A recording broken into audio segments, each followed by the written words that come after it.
Welcome to In the Deep. I'm your host, Catherine Ingram. My guest today is Peter Russell, who's one of the visionary voices of our time.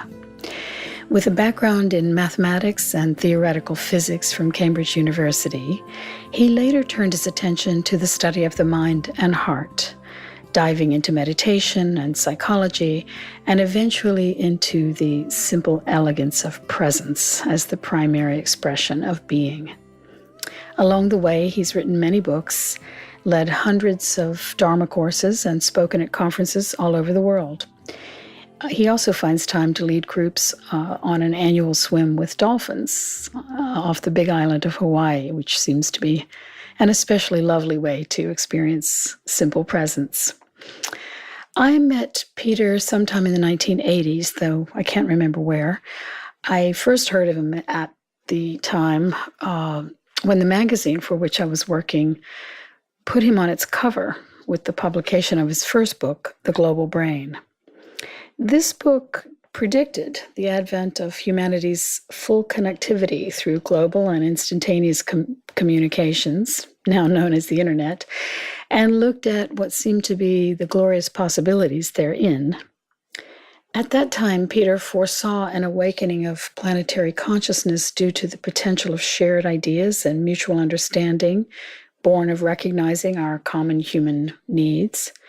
And of course, while there's been a flowering of consciousness in understanding ourselves, the Internet has also been a force for the exponential acceleration of life on planet Earth, which seems an acceleration that likely spells our doom. And such is the subject of our conversation in this podcast, and the reason that I'm going to offer a disclaimer. Unbeknownst to us until recently, Peter and I have been studying climate science for the past couple of years and have come to similar dire conclusions about what lies ahead for our species, not in a distant future, but in the near future. This is a subject that we've both tried out in conversations at dinner parties or with friends along the way, and we've independently discovered that there are very few people so far who are ready to hear this. And that's understandable, of course. Mostly people respond with denial, disbelief, or anger, or what we call, in certain circles, hopium, a belief that somehow technology will save us.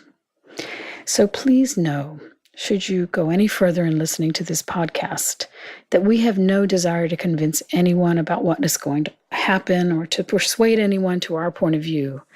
This podcast is instead an offering for those who have a sense that the unraveling has begun and is intensifying, for those who want to feel that they're not alone in seeing it, and for those who want to find a way to bear it.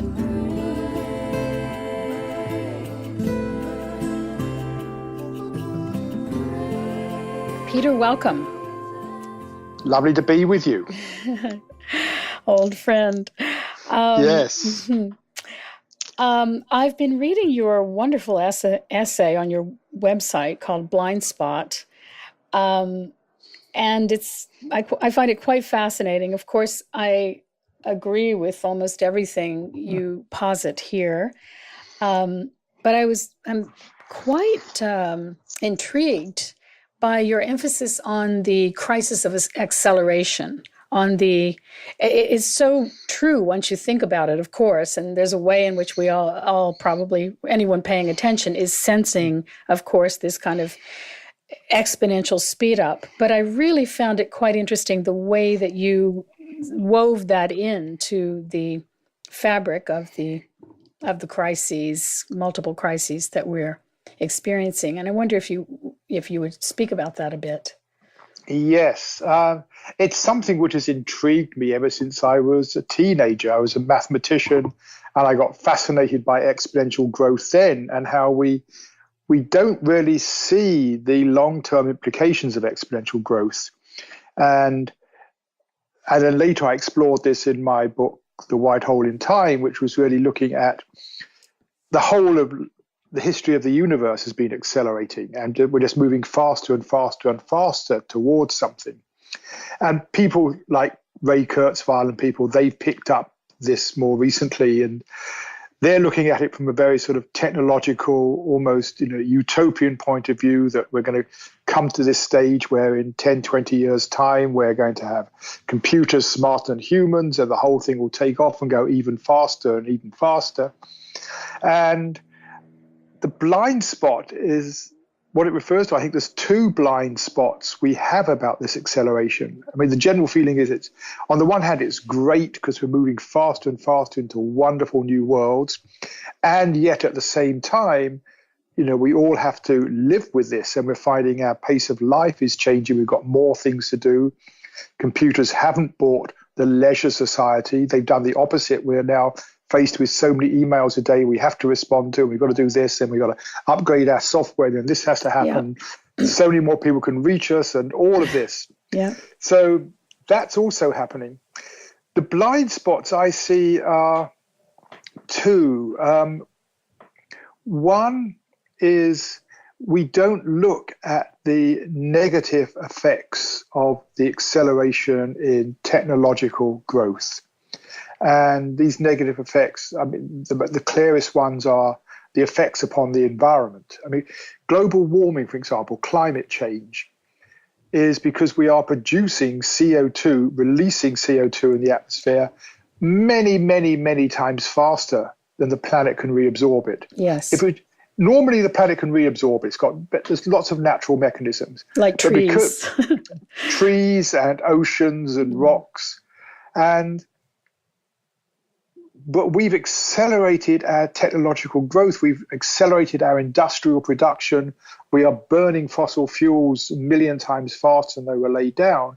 That's all part of this acceleration, which we, on the one hand, think is wonderful, and yet it's producing an accelerating amount of waste of CO2. The population explosion, again, is an acceleration which comes about because, we look for better medical care, better sanitation, better ways of feeding people. All of that has fueled the population growth. The accelerating decrease in resources, particularly, some of the metals like copper and things, all come from this accelerating consumption. And almost everywhere we look, we see this pattern of acceleration is either the cause of it or exacerbating the problem. Yes. And the acceleration is not going to go away. No. This is the bit that we have that people find difficult to grasp. This is the real difficult bit. And the reason for the acceleration is that each new development, each new advance actually facilitates future advances. So it makes more advance easier and quicker. Right. People don't understand the exponential factor. People think in linear terms. And our thinking is, yes, we can only think in linear terms. Our minds aren't designed to think exponentially. When we do, we have these sort of, examples like, if you fold a piece of paper over twice and then fold it 4 times, then fold it again, so it's 8 times thick, and then fold it again, how thick will it be after 20 folds? Or reach somewhere near the moon or something. Mm-hmm. And we just can't grasp what happens when things pile on top of each other. We can't think exponentially. So when we look at the future, we tend to take a linear extrapolation of where we are now. Or things are changing this fast now, so 10 years' time, it's going to be 10 times that. But it won't. It'll be 50, 100 times that. So this is part of the problem. We can't think exponentially. But the exponential growth cannot be stopped because it's a feature of any system where you've got positive feedback, where the state of affairs affects the future state. The more people you've got, the more children are being born, the bigger the population grows. The more money you've got in the bank, the more interest, the more it grows. But it seems very peculiar to the human animal that this enterprise of acceleration has been so popular. Right. Well, it's taken off. You can see it all the way back through evolution. You can see how, the advent of sexual reproduction in simple cells accelerated evolution. You can see it how vertebrates accelerated evolution. I think what happened with Homo sapiens is a fundamental thing is language. we can share our ideas with each other. We can share our learnings. We start becoming a culture. So instead of us each one of us learning something from scratch, we're learning from each other. And that's what education is. But we become a society learning from the past, learning from those around us. And we have tools and technology. We are learning how to make better tools. And we use all of this to create a better world. The knowledge we're getting, what we're learning from each other, the scientific knowledge we're getting, the tools we're developing, we apply it all to how can we make life more comfortable? How can we make life safer? How can we feed ourselves better? Whatever it is. And the important thing here is there's no blame, I feel. I don't feel there's anywhere we've gone wrong. I think we've done everything with the best of intentions.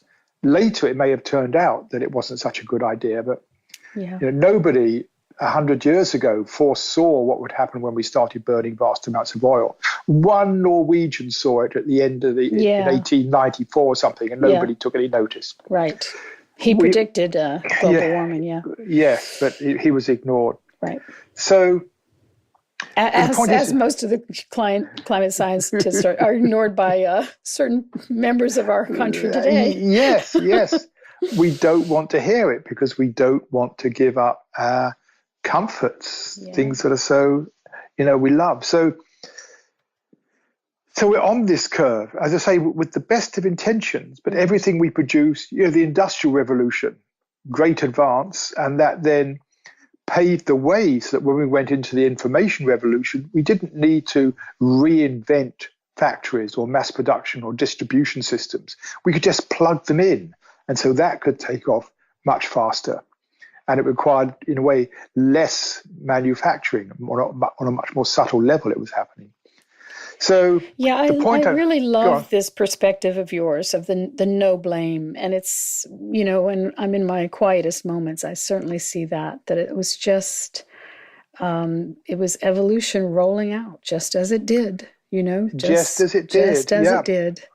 And it wasn't just one or two people rolling it out. It's built on billions of minds doing their human thing and each of them trying in their own way to make life a bit better. Yes. Maybe some more beautifully motivated than others, but nevertheless, as a kind of general thrust of humanity, it's been going in this direction for a very long time. Now, back to the acceleration thing. Of course, one of the things you mentioned in the essay, which pretty much everyone who studies any kind of science would know, is that at some point of acceleration, things break apart. And, that's just a law of physics, right? Mm-hmm. So I liken it to a wheel. If you spin a wheel faster and faster and faster, it eventually fragments. Yes. Yeah. So this is the piece that it seems that we're being treated to here as we were watching what's going on, because, from the time of the 1700s, the Industrial Revolution, people were experiencing things getting better and better and better, seemingly, from their technological advances. But now we're clearly at a point where many of us, I'm not at all a fan of Kurzweil. I can't stand that whole view, many people are deeply questioning the technological tyranny under which we live. Yes, Kurzweil in particular, they are living, I think they're living in this illusion. They're living in this illusion that technology is wonderful, is going to save us. And they do not see the costs of technology, either the costs, on us as individuals, what you're talking about, how enslaved we get by it, and the cost on the environment. And that's the thing too. And let me, if you don't mind, if I interrupt here, I sometimes wonder if those people, and if there's not a great dissociation from nature. That they really have no use for nature. They basically live on screens and in their heads, and Yes, They I don't think care that there's not going to be another, a green thing left. I think that's probably a bit extreme. I know some of these people, and I've actually gone out, Saturday afternoon cycling with them. Oh. We stop for picnics and have great discussions.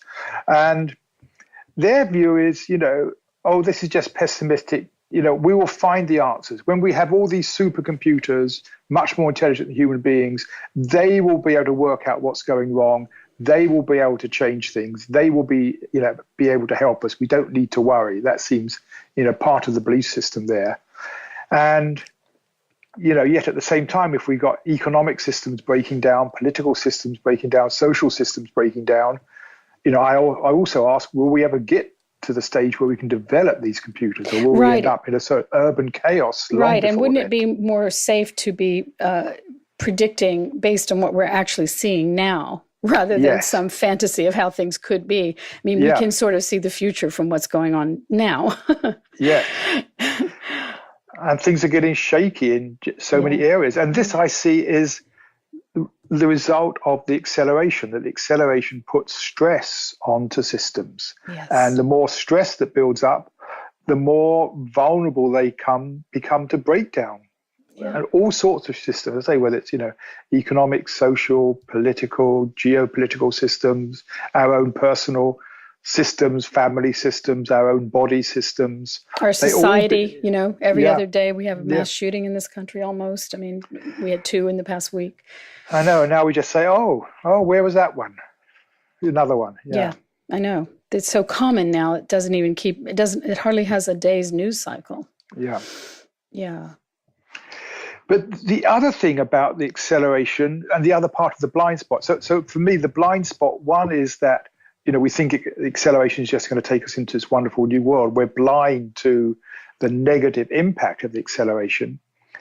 The other blind spot, and it's a much, much deeper blind spot we have, is that there's a long-term future for us. Mm-hmm. That, once we solve our problems, whatever it is, we will then live happily ever after, or may not be happily ever after, but then we have, hundreds, thousands, millions of years. I was watching something last night by, what's his name, the guy who does Cosmos, the new guy. Tyson DeGrasse. DeGrasse, yeah. Neil DeGrasse. DeGrasse, yeah. And he's talking about, millions of years from now, hundreds of millions of years now, what we'll be seeing in the universe, is if we survive the apocalypse, then hundreds of millions of years from now, what we'll be seeing is this. If we survive the apocalypse, life isn't going to be going on a steady, not even linear growth. No. Everybody assumes it's somehow going to be flat. Yeah. And that won't be the case. We will be just as creative, just as inventive. We will be on an even steeper accelerating curve. We will be moving even faster than we are now. There's no way that the acceleration is suddenly going to stop, and we all end up in this steady state where everything is fine. There's no creativity, there's no development, there's no change, and we live happily ever after. It isn't going to be like that. There's no end to the acceleration, and it gets steeper and steeper and steeper until the systems really break down. Well, you posed 3 possibilities of the breakdown, which I found quite interesting. 3 scenarios.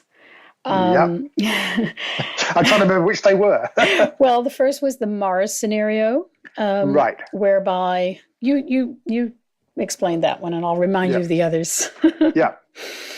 Well, the Mars scenario is sometimes also called the Venus scenario. Both planets we thought probably had water early on, and Venus overheated, and we think all the water evaporated off Venus, and it's left as this very hot planet with these poisonous gases.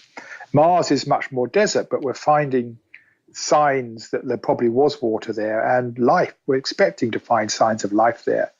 In fact, there was even evidence that life started on Mars and then got seeded to Earth.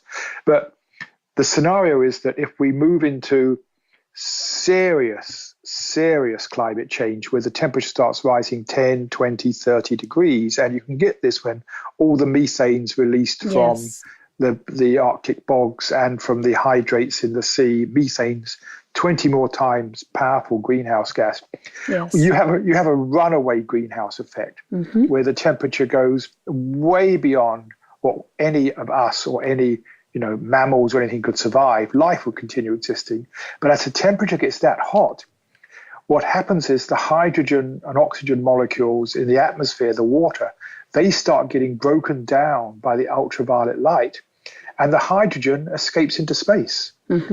And so gradually the water is just lost into space. Now, this isn't something that's going to happen overnight or in our lifetime. That's something that happens over periods of millions of years. But it could be that a runaway climate change could end up leaving the Earth dry. It could be. It's not likely, but it's a possibility. We now understand how it is that a planet could lose its water vapor. Yeah, and some climate scientists even worry about what they call a methane burp, which is that there's a massive release of methane, just as we're talking about things going exponential. As everything warms up, as the tundra melts, as the ice caps melt, etc., we don't know if there isn't some 50 gigaton methane burp waiting to happen that could just change the game so fast.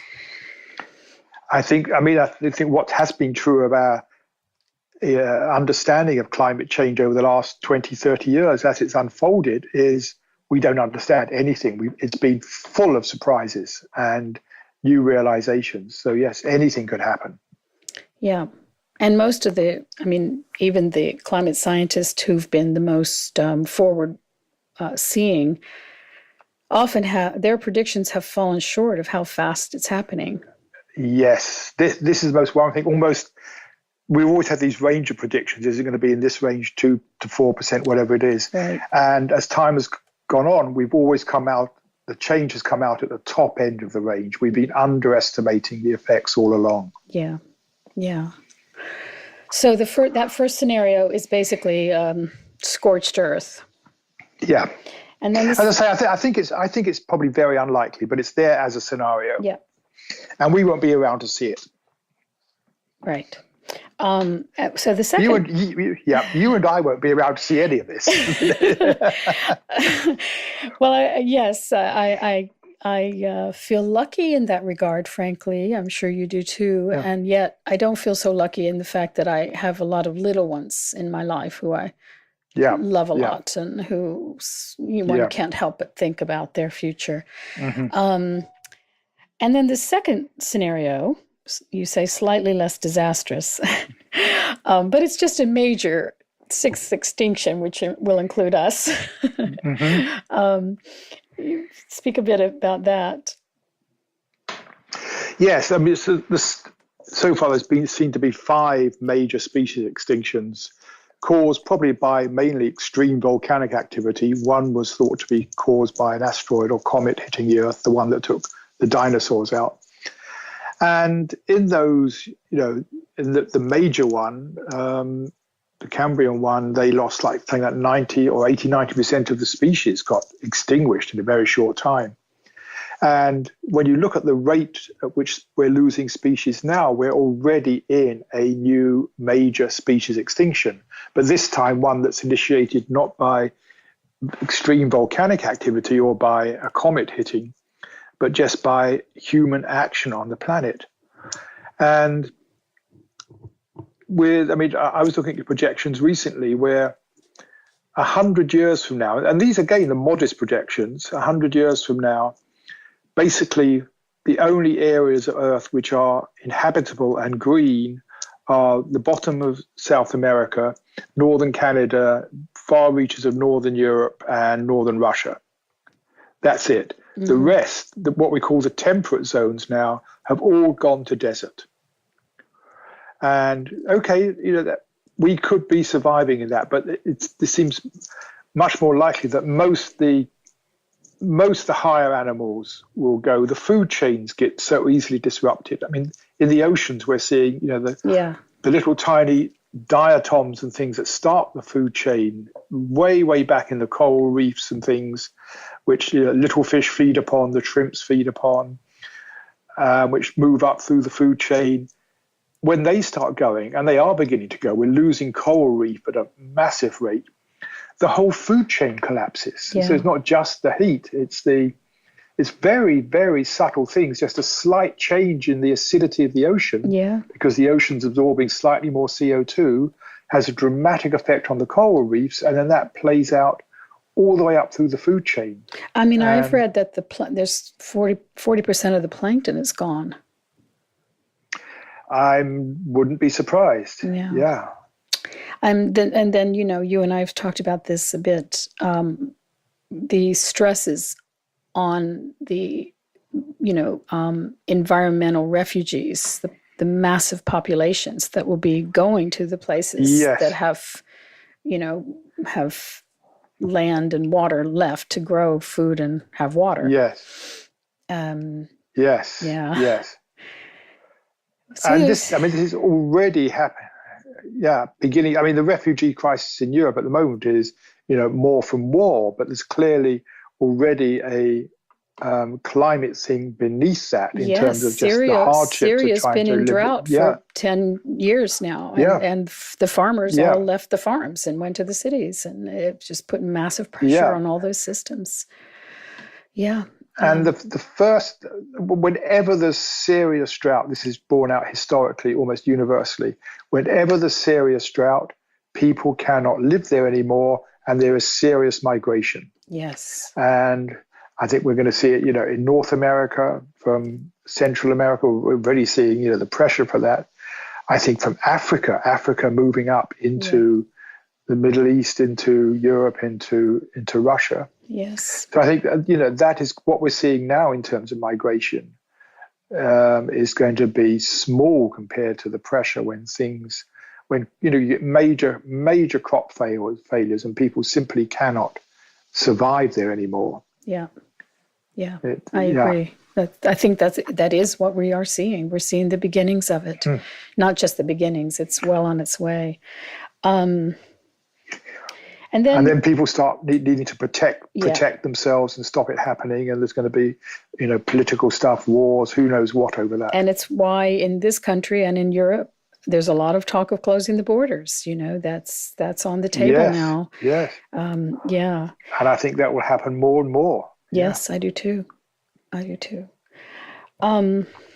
Okay, so the third scenario, this kind of dovetails into this conversation. The third scenario is that some humans would eke out some kind of survival in the few green regions. But we are thinking in this essay, it's a small number.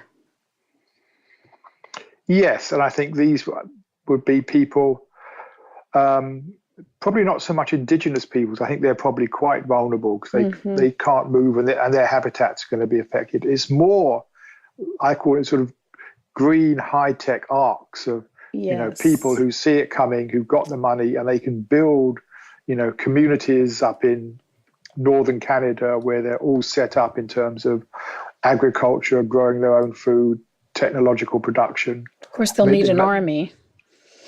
Yes. And I suspect, you know, I don't know, I suspect things like this are quietly, people are planning this, you know, secretly doing this. People who've got, you know, the more wealthy elites, it makes sense when you see what's coming. Absolutely. No, I've been hearing that. I heard Alec Baldwin interviewed, and he was saying that some very, very wealthy people he knows are essentially building bunkers and are stocking them. And, you know.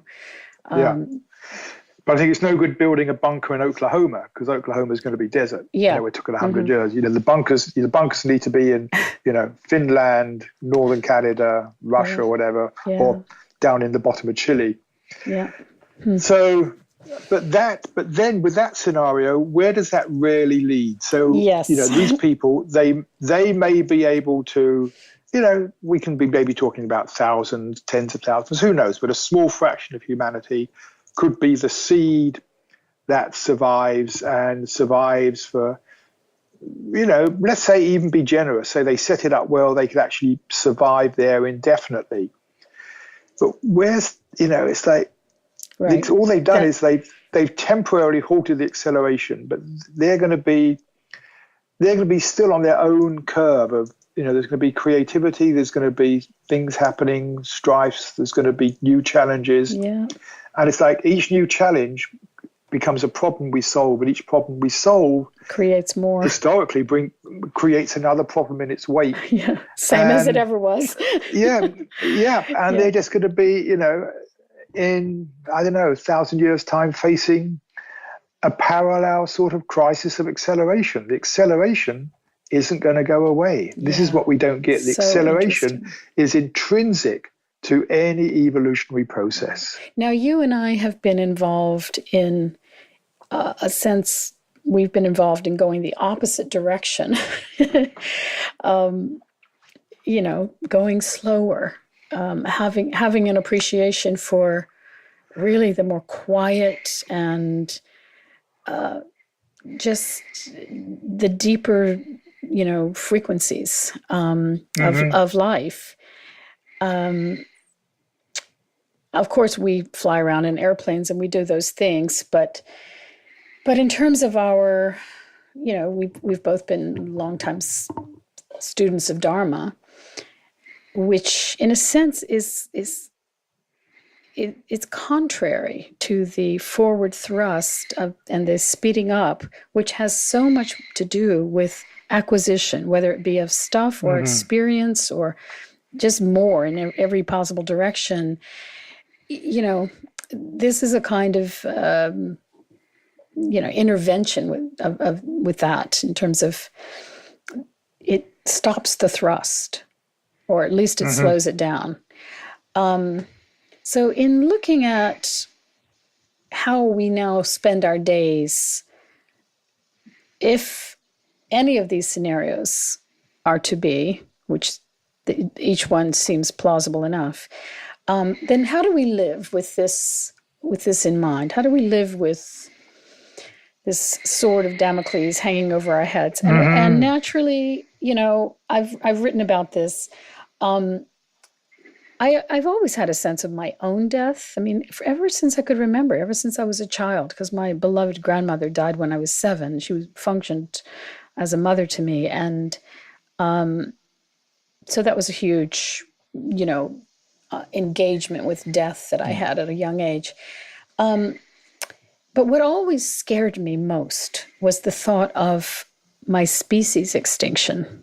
That was way more scary to me. And any of the movies that I ever saw over the years that had that as a component were always the most unsettling for me.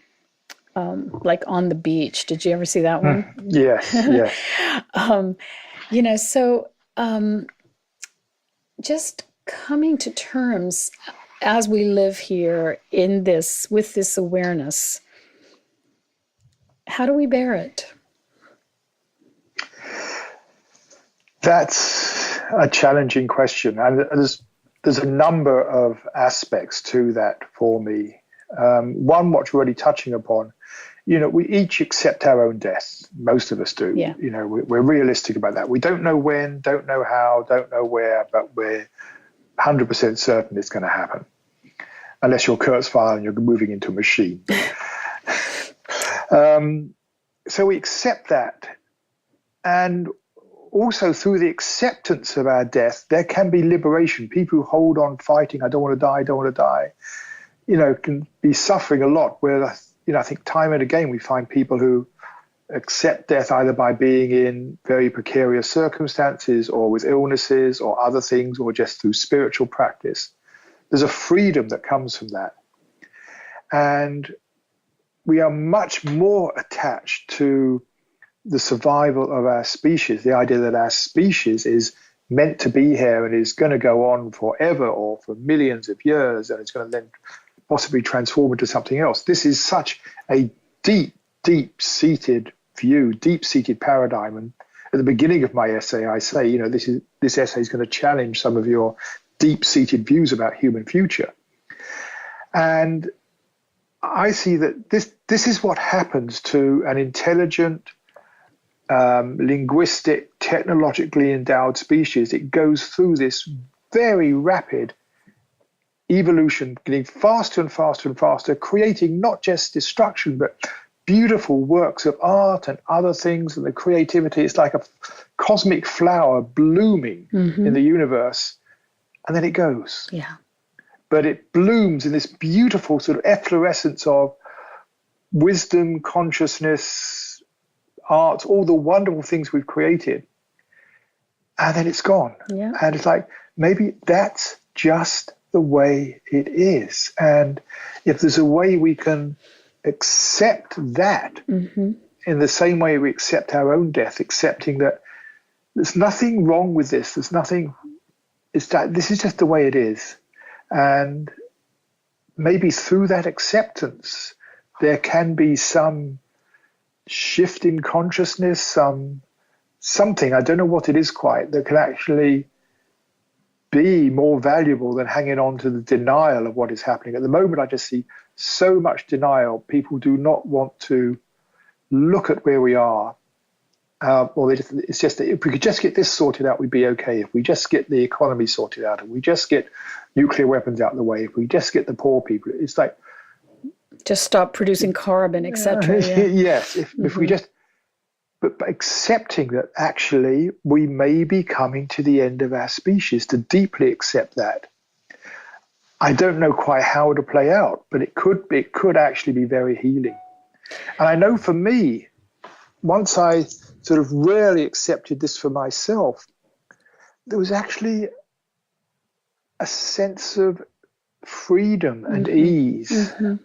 Yeah, me too. Which has been very palpable, and I don't get upset about, the shenanigans of every politician or this or that. It's like, okay, this is just how it's unfolding, and how do I live my life in a way that's still, taking care of the environment, taking care of the world I'm in, taking care of myself, taking care of the people I interact with, my community, still on my own, path of inner journey, awakening. That all seems totally valid and appropriate to be continuing with that.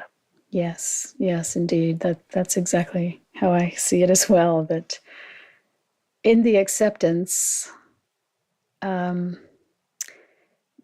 is something so liberating and so sort of tender, and you kind of forgive everybody everything, and and you watch this kind of grand show of all the forms of denial, Yes. And and you realize what drives that, of course, and we understand it, I mean, I do suspect that there will come a point that denial is going to be hard to maintain.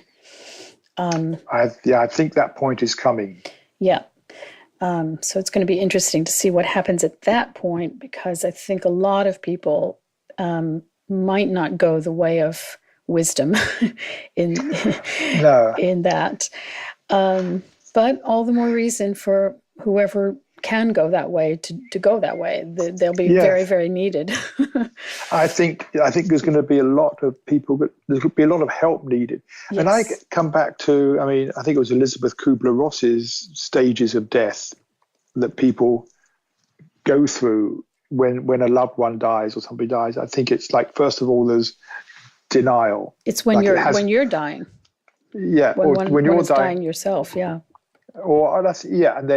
And then there's denial. Then there's anger. I think it also applies to when somebody else dies. Yeah, I know probably. I went through a death and I was looking at it. Yeah. There was denial that this had really happened. There was anger that the person had been taken away. Bargaining. And then there's the bargaining. Depression. And then the depression and final acceptance. Yeah. And I could see that happening on a mass level. Like, we're in the denial. Yes. I think we are clearly in the denial of, how bad things are and how rapidly things are deteriorating. Yeah. I think it could then come the anger. We're in the anger already. It's the anger. Oh, it's the politicians. It's the big it's the corporations. Oh, it's this. It's this section of society. It's like there's the anger of the people who are messing things up for us. The global north versus the global south. And whatever it is. Mm-hmm.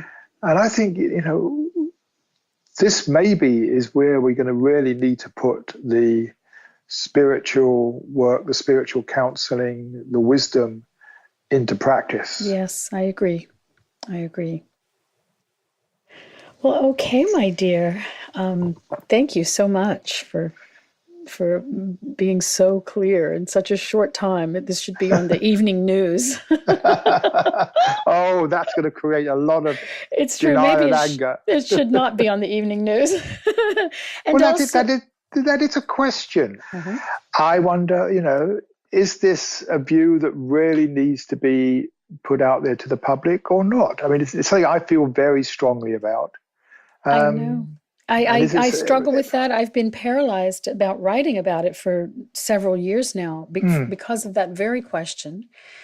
What I've kind of come to, though, is for the people who are sensing it, it's very satisfying to know that people are talking about it and to explore ideas as we are doing today. And for those people, very specifically, it's hard to cherry pick them out of the crowd, but for those people, it's wonderful, But for other people, it angers them, Yeah, I've noticed that. Yeah, me too. Well, this has been lovely. Absolutely. Dipping our toes into this into these water. waters, and to be continued, because I'm going to need you as one of my allies in this.